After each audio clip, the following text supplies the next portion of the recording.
আজ কোচবিহার মাথাভাঙা রোডের বড়াইবাড়ি এলাকায় উত্তরবঙ্গ রাষ্ট্রীয় পরিবহন সংস্থার গাড়ি থেকে ধোঁয়া বের হওয়াকে ঘটনাকে কেন্দ্র করে চাঞ্চল্য।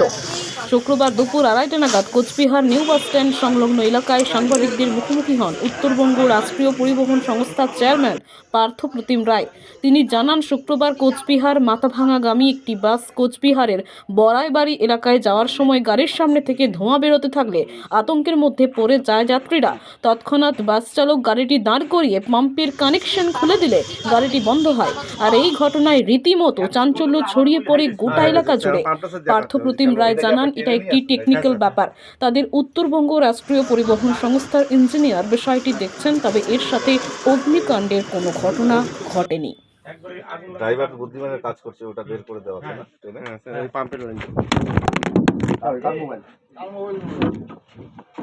শুনছেন না?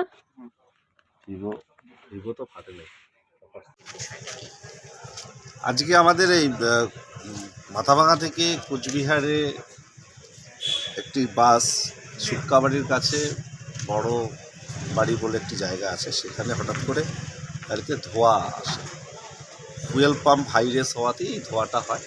আমাদের ড্রাইভার অত্যন্ত বুদ্ধিমত্তার সঙ্গে পাম্পের সঙ্গে ইঞ্জিনের কানেকশনটা ডিসকানেক্ট করে দেয়, তার ফলে ধোঁয়াটাও বন্ধ হয়ে যায়।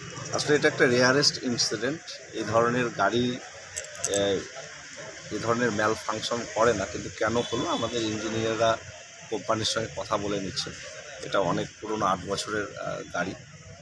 ইঞ্জিনের কোনো ক্ষতি বা কোনো কিছুই ক্ষতি হয়নি, আগুন কোথাও লাগেনি। হাই রেসের ফলে হচ্ছিল ফুয়েল পাম্পে, তো সেখান থেকে এই ঘটনাটা ঘটেছে। কিন্তু একটা আতঙ্ক ছড়িয়েছে। প্যাসেঞ্জার্সদের আমরা নামিয়ে অন্য গাড়িতে শিফট করে কুচবিহার আনিয়েছি এবং খানিকক্ষণ বাদে আমাদের একটা মেকানিক টিম গিয়ে গাড়িটাকেও নিয়ে আসে।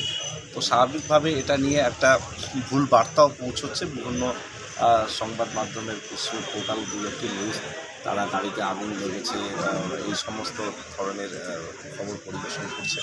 তো আমার মনে হলো যে আপনাদের বিষয়টা জানানো দরকার।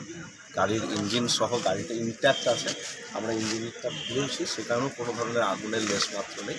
তো স্বাভাবিকভাবে এটা একটা ফুয়েল পাম্প হাই রেস হওয়ার, অটোমেটিক হাই রেস হওয়ার ধরনের এই ধোঁয়াটা বেরিয়েছে। তবে কেন হাই রেস হলো ফুয়েল পাম্প সেটা আমরা খতিয়ে দেখছি। আমরা প্রস্তুতকারক সংস্থার সঙ্গে কথা বলে নিচ্ছি, আমাদের ইঞ্জিনিয়াররা বসেছে, আমিও জরুরি ভিত্তিতে মিটিং ডেকেছি, কারণ কোনো রকম মিসকনসেপশন বা যাত্রীদের মধ্যে উদ্বিগ্নতা ছড়িয়ে পড়ুক, এটা আমরা চাই না।